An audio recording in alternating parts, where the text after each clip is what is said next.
UKLO 1 year masters. No IELTS required up to 5 years visa. High visa success rate. సాధ్యం అవుతుందని ఒక social మీడియాలో ఒకటే పోస్టులు అయితే పెడుతున్నారండి. ఒక అంబటి రాంబాబు వయసు ఎంత ఉండిద్దండి? 60 ఉండొచ్చు. అవంతి శ్రీనివాస్ వయసు ఎంత ఉండిద్ది? 60 ఉండొచ్చు. మరి వాళ్ళిద్దరు చేసి మనం కళ్ళారా చూసాం కదండి. మరి ఇప్పుడు విజయసాయి రెడ్డి నాకు 60 ఉన్నాయంటే వయసు అక్కడ క్యాలిక్యులేషన్ కాదని వాళ్ళిద్దరి విషయంలో అర్థమైపోయింది కదా. ఆయన వ్యక్తిగత జీవితం మనకు సంబంధం లేదు, నిజంగానే జరిగిందా లేదని మనకు సంబంధం లేదు. ఆ అమ్మాయి భర్త బయటకు వచ్చి నాకు లీగల్గా నాకు దీని నుంచి క్లారిటీ కావాలి, ఆ బాబు నా బాబా కాదా అన్నది అనేది అడిగాడు. నిజంగానే నీవేం తప్పు చెయ్యకపోతే అతను కోర్టు కేసాడు కదా, పోయి ఆ టెస్టులు చేయించేసుకుని రిపోర్ట్ పడేసి అతను మొహాన, తర్వాత అతనే సారీ చెప్తా అన్నాడు. అతనే సారీ చెప్పి బయటికి వెళ్ళిపోతా అన్నాడు. ఆ పని చేసేసుకోండి, మాకు సంబంధం లేదు ఆ విషయం, మేము బయటికి తేలా. ఎవడైతే బాధితుడు ఉన్నాడో బాధితుడు బయటికి తెచ్చాడు, నువ్వు అతనికి సమాధానం చెప్పుకోవాలి. అతను వేసిన కేసుకి లీగల్గా నువ్వు ఆన్సర్ ఇవ్వాలి. మాకు అవసరం లేదు. ఇవాళ మేము మాట్లాడాల్సిన పరిస్థితి ఎందుకు వచ్చిందంటే, నువ్వు గతంలో మా జీవితాలను తీసుకొచ్చి బజాట్లో పెట్టి మాట్లాడాలని ప్రయత్నం చేసావు. ఆటోమేటిక్గా అప్పుడు నువ్వు మాట్లాడించిన మీడియా ఇప్పుడు మాతో కూడా మాట్లాడిస్తుంది, అంతే. మేము మాట్లాడట్లా. ఎన్డీఏ కూటమిలో ఉన్నటువంటి ఏ పార్టీకి విజయసాయి రెడ్డి గారి యొక్క వ్యక్తిగత జీవితం, లేదంటే ఆ అమ్మాయి ఎవరు శాంతి అని ఉన్న అమ్మాయి వ్యక్తిగత జీవితం మాకెవరికి అవసరం లేదు. ఆడపిల్లలు సహజంగా సొసైటీలో ఉంటే ఎట్లాంటి వేధింపులు ఉంటాయో మాకు తెలుసు. ఎంప్లాయీగా ఉన్నటువంటి ఏ ఆడపిల్ల అయినా ఇల్లు దాటి సమస్యలు బయటకు వస్తే 170 మంది ఫేస్ చేసి వేధింపులు ఇవన్నీ. కొంతమంది ఆ వేధింపులు తట్టుకోలేక వాళ్ళకి తలంచలేక ఆ జాబ్ కాదని ఇంకో జాబ్కి వెళ్ళిపోతారు.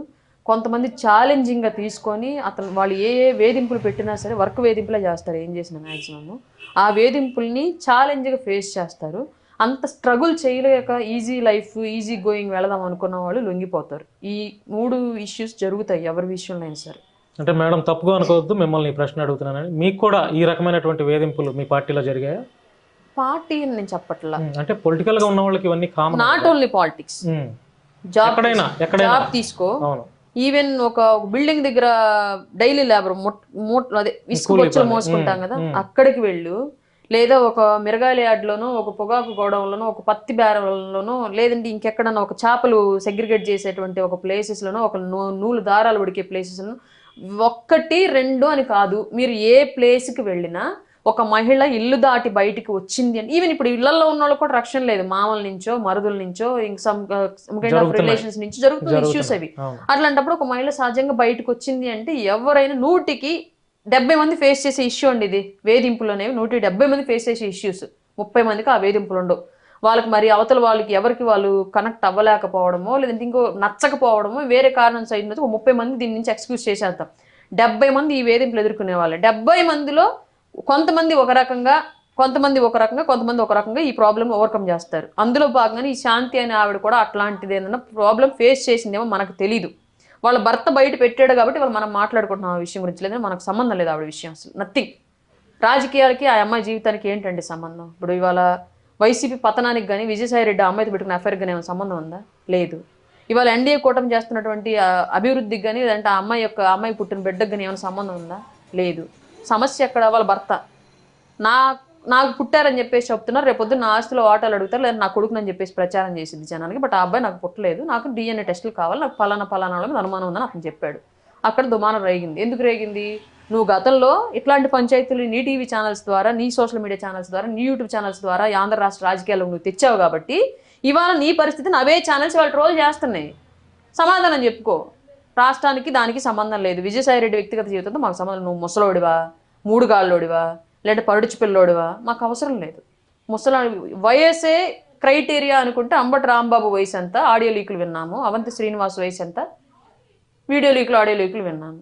మేడం, వైఎస్ఆర్సీపీ అంటే అంత పెద్ద 151 మంది స్థానాలతో ఉన్నటువంటి ఆ పార్టీ కార్యకర్తలని దృష్టిలో పెట్టుకొని, అంటే మన కార్యకర్త నష్టపోతే వాళ్ళకి బీమా రూపంలో సమ్ అమౌంట్ ఇద్దామని చెప్పి ఆలోచన చేయలేదు. At the same time Telugu Desam party కూడా, అన్ని సంవత్సరాల చరిత్ర కలిగినటువంటి తెలుగుదేశం పార్టీ కూడా మా పార్టీ కోసం, మన పార్టీ కోసం కష్టపడుతున్న కార్యకర్తలకి వారిని ఉద్దేశించి వారికి ఏదైనా జరిగితే బీమా రూపంలో మన పార్టీ నుంచి ఇంత ఆర్థిక భరోసా ఇద్దామని వాళ్ళు కూడా ఆలోచన చేయలేదు. అంటే జనసేన పార్టీ అతి తక్కువ కాలంలోనే ఎంతోమందికి, ఒక కార్యకర్తకి, జెండా పట్టుకున్నటువంటి కార్యకర్తకి బీమా రూపంలో 5 లక్షల రూపాయలు, 1 లక్ష రూపాయలు ఇలా కార్యకర్తలందరిని దృష్టిలో పెట్టుకొని వారికి ఆర్థిక భరోసా కల్పిస్తుంది. అంటే దాని మీద మీ కామెంట్ ఏంటి అసలు? పని చేయించుకోవడానికి మాత్రమే జెండాలు పట్టించే వాళ్ళు కొందరు ఉంటారు. జెండా పట్టుకున్న అంటే అది మంచి ఆలోచన. జెండా పట్టించిన వాళ్ళకి భరోసా ఇవ్వాలి ఖచ్చితంగా. మన జెండా పట్టుకున్నాడు కాబట్టి అతని కుటుంబాన్ని కూడా బాధ్యతగా మనం వ్యవహరించాలనే బాధ్యత పవన్ కళ్యాణ్ గారు. ఆయన ఫస్ట్ నుంచి చెల్లించే గుణం ఎక్కువ, దానం చేసే మనస్తత్వం ఎక్కువ, సహాయం చేసే మనస్తత్వం ఎక్కువ. అట్లాంటి వ్యక్తికి అతని పార్టీలో జెండా పట్టుకున్నటువంటి కార్యకర్తకి ఏమైనా జరిగితే అతను పట్టించుకోతే ఇంకెవరు పట్టించుకుంటారు? ఇవాళ నేనున్నా, నిరంతరం పార్టీ కోసం చేస్తున్నా, రేపు నాకే ఏదన్నా అయింది నా పిల్లలకు భరోసా ఏంటి? అప్పుడు నా పిల్లలు నా భర్త, పార్టీలు కూడా అలా ఆలోచన చేయాలి. నా పిల్లలు నా భర్త అనుకుంటారు, ఉన్నన్ని రోజులు పార్టీ పార్టీ పార్టీ అని చేసి వెళ్ళింది, ఇవాళ మమ్మల్ని వదిలేసి వెళ్ళిపోయింది, ఇంట్లో ఉన్న బాగుండేది, మాకు తోడుగా అండగా ఉండేది, ఏదైనా ఒక రూపాయి సంపాదించుకునే వాళ్ళం, బట్ ఇవాళ తను ఏం చేయలేకపోయింది, తను వెళ్ళిపోయింది, వాళ్ళ పరిస్థితి ఏంటని నా పిల్లలు రోడ్డున పడతారు.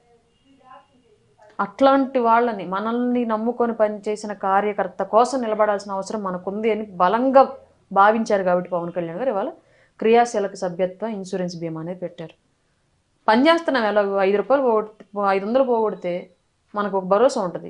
ఏం జరిగిందో మనకు తెలియదు. మొన్న ఒక అబ్బాయి ఉన్నాడు, బ్యానర్ కడితే కరెంట్ షాక్ కొట్టి చనిపోయాడు, బీమా చేయించాలి, వాళ్ళ భూమని ఏడుస్తున్నాడు. ఇప్పుడు ఏం చేయలేము, చందాలు వేస్తే ఎంత వేస్తాం, 1,00,000 వేస్తాము, ఇంకొక 50,000 వేస్తారేమో, 5 లక్షలు ఇవ్వలేంగా మేము మా స్థాయికి. కళ్యాణ్ గారికి చెప్తాము, ఇట్లా ఎంతమందికి ఇవ్వగలడు కళ్యాణ్ గారు 5 లక్షలు సొంత డబ్బులు?